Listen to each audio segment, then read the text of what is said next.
में बंद अलीगढ़ के जहरीली शराब प्रकरण के मुख्य आरोपी ऋषि शर्मा की पत्नी पूर्व ब्लॉक प्रमुख रेणु शर्मा की जेल से रिहाई होती कि इससे पहले ही उसकी मौत का पैगाम आ गया।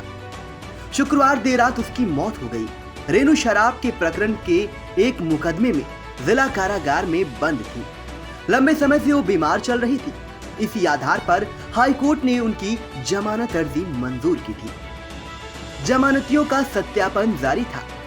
जल्द ही रेणु की जेल से रिहाई होने वाली थी, लेकिन देर रात तबीयत बिगड़ने के चलते उन्हें जेल से जैन मेडिकल कॉलेज ले जाया गया, जहां मौत हो गई। पूर्व प्रमुख की मौत को लेकर लोगों ने हंगामा भी किया। आरोप था कि जमानत होने के बाद भी रेणु की रिहाई नहीं की गई। आपको बता दें कि अलीगढ़ में जहरीली शराब के चलते लोधा क्षेत्र के करसुआ में 28 मई से मौतों का सिलसिला शुरू हुआ था।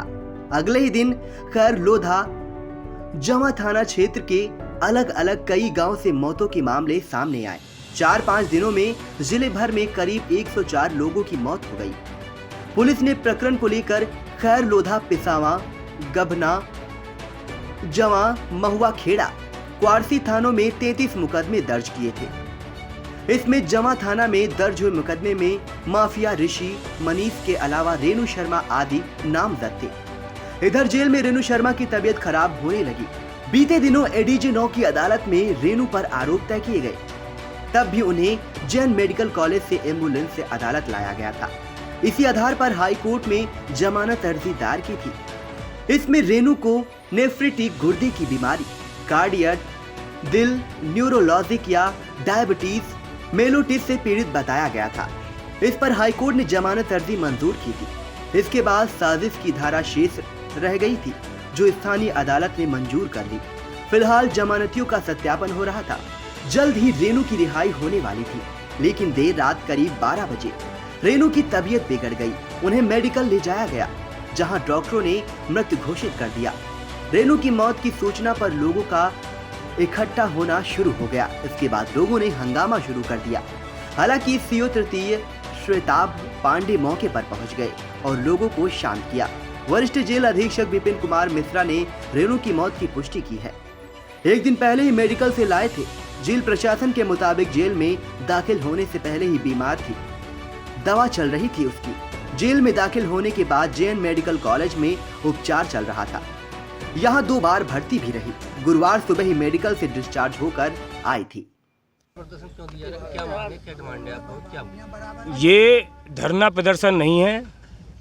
हम सभी भाई, पूरा ब्राह्मण परिवार आज इसलिए यहाँ आया है कि हमारे घर की बहू, हमारे घर की बेटी, हमारे घर की भाभी, हमारे घर की बहन, उसके साथ में अत्याचार किया गया।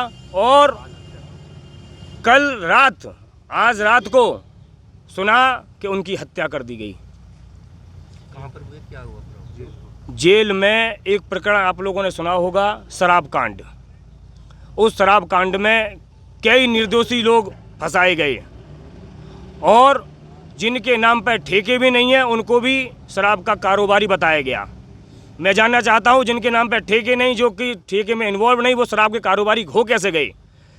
जिनकी आज मृत्यु हुई है, उनके 14 ऑपरेशन हो चुके हैं। वो बहुत कम सुन पाती हैं। उनकी आंखों की रोशनी कम थी। उनके शरीर में कम से कम 7-8 ऐसे बड़े रोग थे जिसकी वजह से वो पीड़ित थीं। उसके बावजूद भी उन पर शराब कांड में उनको इन्वॉल्व कराया गया। जमानत होने के बाद हमारी डिमांड ये है कि जो हुआ है सबसे पहले उसकी सीबीआई जांच हो। इस शराब कांड में जो निर्दोष फंसाए गए उनकी सीबीआई जांच हो।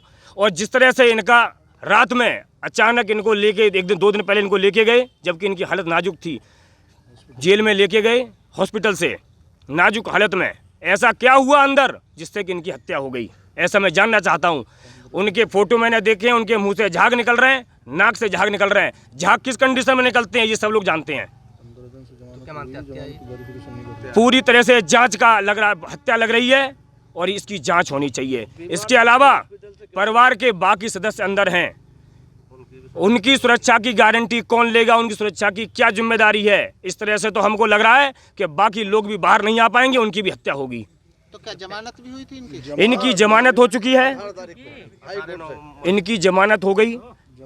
जमानती भरने के लिए पिछले 10 दिनों से वेरिफिकेशन में प्रशासन अड़चा रहा है, पीछे से अटका रहा है। कभी कोई कागज मांगा जाता है, कभी कोई कागज मांगा जाता है, लेकिन सारी फॉर्मेलिटी पूरी की जा रही है। जो हमारे जमानती आ रहे हैं उनको धमकाया जा रहा है कि आप क्यों आगे बीच में से कैसे आए, आप लोग क्यों पैरोकारी कर रहे हो। पुलिस वाले घर घर जा रहे हैं। मैं ये जानना चाहता हूँ कि यदि कोई जेल में चला गया है उसके बाद पुलिस का रोल क्या है। अदालत की शरण में अदालत उसका डिसीजन लेगी। अदालत ने उनको जमानत दे दी, लेकिन फिर भी उनको जमानत पर बरी नहीं किया गया। और आज उसका रिजल्ट ये है कि आज उनकी डेड बॉडी बाहर निकल के आई है। पूरे प्रकरण में दोषी किसको मानते हैं इस तरीके से? पूरे प्रकरण में दोषी है हमारा शासन, पूरा प्रशासन और जो उनके पीछे बैठे हुए हैं राजनीतिक के बड़े ओहदेदार, जो कि लाशों के ऊपर बैठ के राजनीति कर रहे हैं। सबसे पहले इसकी सीबीआई जांच हो इस पूरे प्रकरण की, और ये सुनिश्चित किया जाए कि अंदर जो लोग बैठे हुए हैं उनकी सुरक्षा की क्या जिम्मेदारी, क्या अरेंजमेंट है। नंबर दूसरा कि उनकी जो बॉडी यहाँ आई है, सबसे पहले अंदर जो बंद हैं 5 लोग, उनके पति, उनका बेटा, उनके जेठ, उनका देवर, वो लोग पैरोल पे बाहर आएँ, अंतिम संस्कार करें, उनके सामने उनका पोस्टमार्टम हो, उनके सामने उनका अंतिम संस्कार हो, उसके बाद वो अंदर जाएं। विनय भारद्वाज। पूरे प्रकरण को लेकर क्या कहना है आपका? जिस तरीके से जेल में क्या हुआ? पूरा?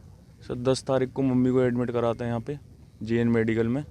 उसके बाद 15 को डेट थी, तारीख पे जाना था उनको।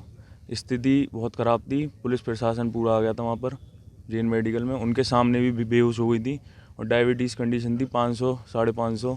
उसके बाद नेबुलाइज़र से सांस लेनी थी, सांस लेने में भी प्रॉब्लम थी। उसको हटा के वहाँ से डिस्चार्ज कराया दबाव बनवा के प्रशासन का, और एम्बुलेंस में कोर्ट ले गए। कोर्ट में ऊपर जाने की स्थिति में नहीं थी, एम्बुलेंस में ही सरकारी कोर्ट पेश कार्ड सवाए और स्टैंप लगाया, साइन करने की हालत में नहीं थी। साइन भी फिर बाद में ज़बरदस्ती कराए जैसे हुए। उसके बाद जेल ले गए 15 को। फिर हमने एप्लीकेशन दे के फिर ADJ 9th ने सुप्रीडेंट को फ़ोन करा। उन्होंने फिर दोबारा JN मेडिकल भेजी क्योंकि स्थिति बहुत ज़्यादा ख़राब थी। वहाँ 15 को गई, उसके बाद अब परसों डिस्चार्ज कराया दोबारा। क्या मानते हैं? इस तरीके से? और फिर रिपोर्ट उनकी सही आ रही थी। उस 10-12 घंटे में ऐसा क्या हो गया कि उनके मुंह से झाग वाग ये सब निकलने लग गए। और जब यहाँ पे मेरे को रात को फ़ोन करा था 11:44 पे कि इमरजेंसी लेकर जा रहे हैं, आप वहाँ पहुँचो। किसने करा था? लेडी कांस्टेबल ने। किस हालत में मिली फिर आपको? मेरे को डेड बॉडी मिली थी। मैंने डॉक्टर से पूछा यहाँ ये क्या हुआ है, उन्होंने कहा ये हमारे पास डेड बॉडी लाया। मेडिकल लेके गए थे? JN medical. अच्छा, क्या मानते हैं?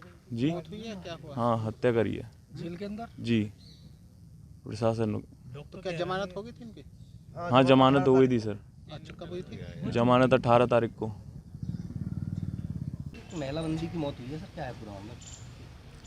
देखिए, बड़े दुख की खबर है कि हमारी अपने जेल की एक महिला बहन रेणु शर्मा, जो इधर लगातार मेडिकल कॉलेज में ही इलाज चल रहा था इनका, मुझको लगता है 10 तारीख से लेके 2 तारीख तक मेडिकल कॉलेज में ही थी ये। लेकिन कल रात को एकाएक जैसा भी हुआ हो, BP बढ़ा हो, क्योंकि डायबिटीज़ और BP की पेशेंट भी थी, और हमारे डॉक्टर साहब, फार्मासिस्ट साहब मौके पर पहुँचे, लेकिन हम जीवन बचाने में असफल रहे। इसका हमें बहुत खेद है। तो परिजनों का जिस तरीके से आरोप है कि मुंह से झाग निकल रहे थे। अब देखिए, फिर यही बात मैं जैसे पिछली बार कहूँ ना कि एक बार दिल से इस बात को सोचना पड़ेगा कि इस तरीके की किसी भी घटना में किसी ही बंदी रक्षक से लेके वरिष्ठ अधीक्षक तक या कारागार प्रशासन के सबसे सूक्ष्मतम स्तर से बड़े स्तर तक ऐसी घटनाओं से क्या फ़ायदा मिलने वाला? कोई डिलीवरेटली ऐसी घटना क्यों करेगा? जहाँ कोई तो मोटो होना चाहिए ना। और ये सामान्यतः BP वगैरह में भी ये निकल सकता है, जैसा हमारे डॉक्टर साहब ने बताया, जो भी PM रिपोर्ट में जो भी चीज़ आती है।